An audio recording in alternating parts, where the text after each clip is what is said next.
Zhuangzi was an ancient Chinese philosopher and one of the most vocal voices of Taoism. At its core, Daoism is the concept of, well, the Tao, often translated as the way. Taoists believe that the universe operates according to a natural, effortless rhythm, or the Tao.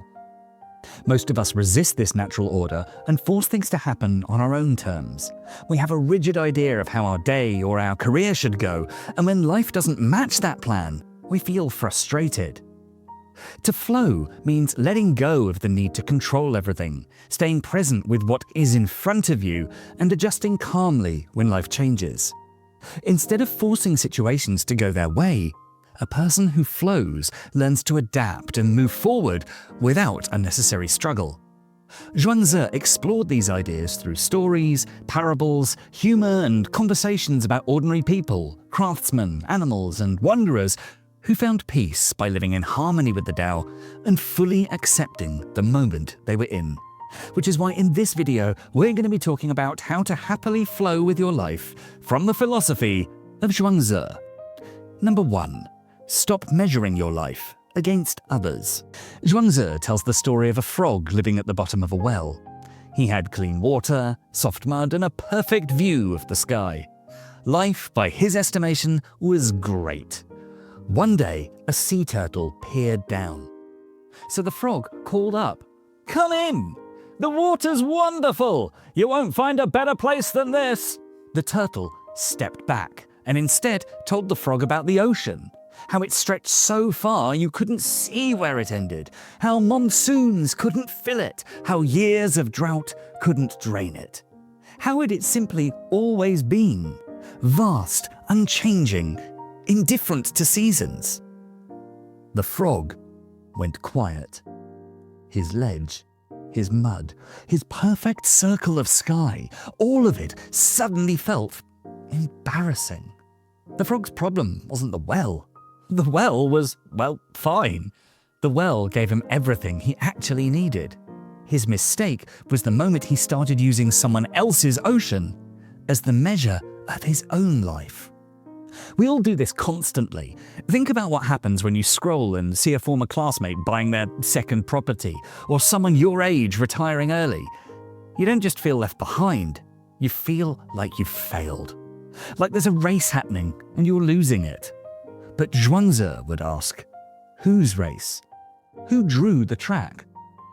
One moment you were fine eating lunch at your desk, the next you feel like your entire life is inadequate. All because of something a stranger posted from a rooftop pool in Dubai. This is what Zhuangzi called living by other people's measures. And he thought it was the single greatest source of human misery. The sea turtle wasn't better than the frog. He just had a different nature. The frog was never supposed to live in the ocean, and the turtle would have drowned in the well. Similarly, the people you're comparing yourself to have different backgrounds, different risks that they took that you never saw, different things that they quietly gave up that never make it into the story you hear online. And you're losing a game that was never designed for you to win, because it was never your game to begin with. So the next time envy shows up, don't fight it. Just pause and ask one honest question. What do I actually need right now? The answer is almost always smaller, simpler, and far more achievable than whatever triggered the comparison. Number 2, live according to your nature. Zhuangzi and his friend Huizi were once walking along a bridge over the Hao River. They stopped to look down at the water, watching the small white fish darting between the rocks. Zhuangzi watched it for a moment and said, "See how the fish swim out so freely? That is the happiness of a fish." Huizi, who was a man of logic and strict definitions, immediately challenged him. "You are not a fish. How can you possibly know what makes a fish happy?" Zhuangzi didn't miss a beat. He looked at his friend and replied, "Well, you're not me. How can you possibly know that I don't know what makes a fish happy?" This story is a direct attack on the way we judge happiness. Huizi believed that happiness was something you had to observe from the outside, something that required proof or a logical standard. But Zhuangzi knew that the fish's joy came from its nature. The fish is happy because it's doing exactly what a fish is meant to do. It swims in the water. Zhuangzi used the word zhiran to describe this way of living. Zhiran means self-so. It's the way things are when they're left alone. A tree doesn't try to be green, it's just green. A fish doesn't work at swimming, it just swims.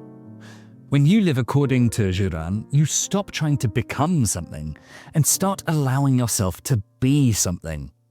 Most of our stress comes from the gap between who we actually are and the person we feel we're supposed to be for our boss, our parents, or our social media feed. We're like fish trying to learn how to climb trees because we think it looks impressive, and then we wonder why we're exhausted and miserable. Living according to Zhiran is about finding the path of least resistance in your own life. Pay attention to the moments in your day where you feel like you're gritting your teeth. Maybe it's a specific social circle where you have to filter every word, or a job that requires you to be aggressive when you're naturally quiet. Instead of trying to fix yourself so that you don't feel the friction, start looking for environments where that friction doesn't even exist. If you're a quiet person, stop trying to be a loud leader. Look for a way to lead through observation and listening. That is your water. You don't need to build a better version of yourself. You just need to stop suppressing the version that's already there. Number 3. Flow effortlessly with reality. There was a man named Lao Tzu who, according to legend, could actually ride the wind. He'd stand on the breeze and travel for hundreds of miles, leaving everyone who saw him completely stunned. It looked like the ultimate form of freedom. But when Zhuangzi heard about his feat, he wasn't impressed. He simply pointed out that Lao Tzu was still dependent on something outside of himself. The wind eventually stops, he noted. Most of us spend our lives riding our own versions of that wind. It might be the security of a high-paying job, the hit of dopamine from social media, or a relationship that keeps our loneliness at bay. Now, these things aren't bad, but they are external. If your peace of mind requires the conditions of your life to stay exactly as they are, you aren't actually free. You're just one quiet day away from a collapse. This is why we feel anxious even when things are going well. Deep down, we're terrified the wind will die down. We feel it on a silent Sunday afternoon or during a quiet evening when the phone doesn't ring. We exhaust ourselves trying to keep the breeze blowing, trying to force life to stay in a shape that suits us. Zhuangzi's alternative was wu wei, which means non-forced action. Think of how a river moves. It doesn't try to smash through a mountain or leap over a forest. It simply finds the low points, the natural gaps already carved into the earth. It goes where the path is already open. Adopting wu wei means shifting from a wind rider to a water mindset. It means when your circumstances change, instead of panicking and trying to force the old reality back into place, you observe where the situation is naturally heading. Imagine losing a promotion to a colleague. Your ego might demand you work twice as hard to prove your worth. But if you stop forcing that narrative, you may see an opening. Perhaps the lack of new responsibilities finally provides the mental bandwidth to start the creative project you've been delaying for years. When one path closes, another is often already opening. We simply miss it because we're too busy mourning the wind we lost. So next time your circumstances shift, and they will, look at the situation for what it is, not what you wanted it to be, and effortlessly flow with the opening. Number 4. Live fully, but stay detached. When Zhuangzi's wife died, his friend Huize came to offer condolences. He expected to find a man broken by grief, but instead, he found Zhuangzi sitting on the floor, beating on a clay pot like a drum and singing. Huize was horrified. You lived with this woman, raised children together. To not weep is one thing, but singing? Zhuangzi didn't stop drumming. He looked at his friend and said, "When she first died, of course I grieved. But then I thought about where she came from. Before she had a body or a breath, She was just part of the shifting energy of the universe. Then she took a form and lived. Now she's changed form again. To cry over this would be like screaming because winter follows autumn.